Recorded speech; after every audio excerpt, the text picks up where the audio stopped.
अभी हमारा अपना मध्य प्रदेश ग्वालियर से लगा करके रीवा तक का इस पूरे बेल्ट के अंदर हमने एयर टैक्सी की सुविधा भी चालू की है।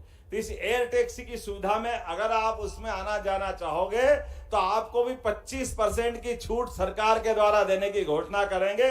आकस्मिक रूप से जल्दी आना है तो एयर टैक्सी में आपको भी सुविधा देंगे, क्योंकि ये सुविधा आप ही की तो है, हम में से हर एक का हक है, क्यों आना जाना नहीं चाहिए।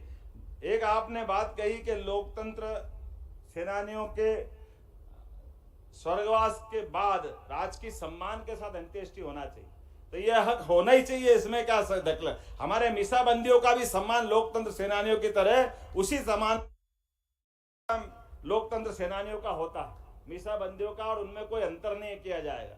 अभी तक इसमें 8,000 रुपये अंत्येष्टि में मिलते हैं, अब 10,000 रुपये अंत्येष्टि के समय देने की व्यवस्था की जाएगी।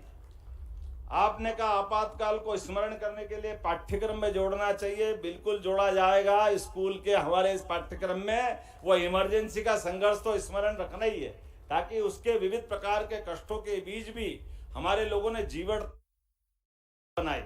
ये बहुत बड़ा संघर्ष है। मैं आप सबको इस अच्छे एकत्रीकरण की बधाई देता हूं, क्योंकि मैं मीसाबंदी की बधाई तो दूंगा नहीं, क्योंकि आपातकाल का दिवस था, वो तो बहुत खराब दिन था, ये काला अध्याय था, लेकिन आप सब ने मिलकर के जो संघर्ष किया, मैं आपको बधाई देता हूं। इसके अलावा आपके अपने परिवार के अंदर भी बच्चे बड़े हो रहे हैं, नया व्यवसाय चाहिए, कोई काम धंधा चाहिए, तो हमने निश्चय किया है कि अलग अलग प्रकार से निवेश के सारे मामलों में जिनको अपने उद्योग धंधे लगाना है, कोई कामकाज करना है, जिनको लघु उद्योग, कुटीर उद्योग, हैवी इंडस्ट्री, जो भी काम करना, आप सूची बनाकर उनके बच्चों की भी देंगे तो उनकी प्रशिक्षण कराकर यथा योग्य जैसी व्यवस्था है, उनके रोजगार के प्रबंधन भी अपनी सरकार के द्वारा किए जाएंगे।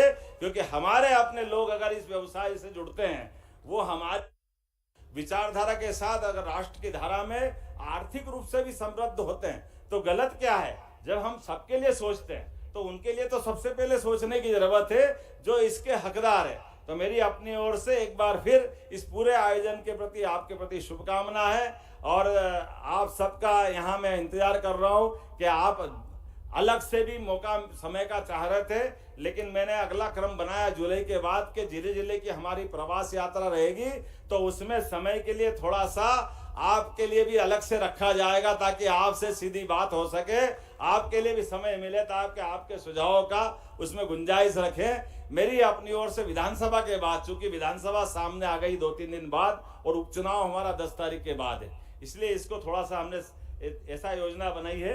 लेकिन फिर भी इसके अलावा भी आप कोई लिखित सुझाव लाएं, कोई बात कहें, तो अपना एसोसिएशन बना हुआ है, एसोसिएशन के माध्यम से भी आपका सदैव स्वागत है, अभिनंदन है।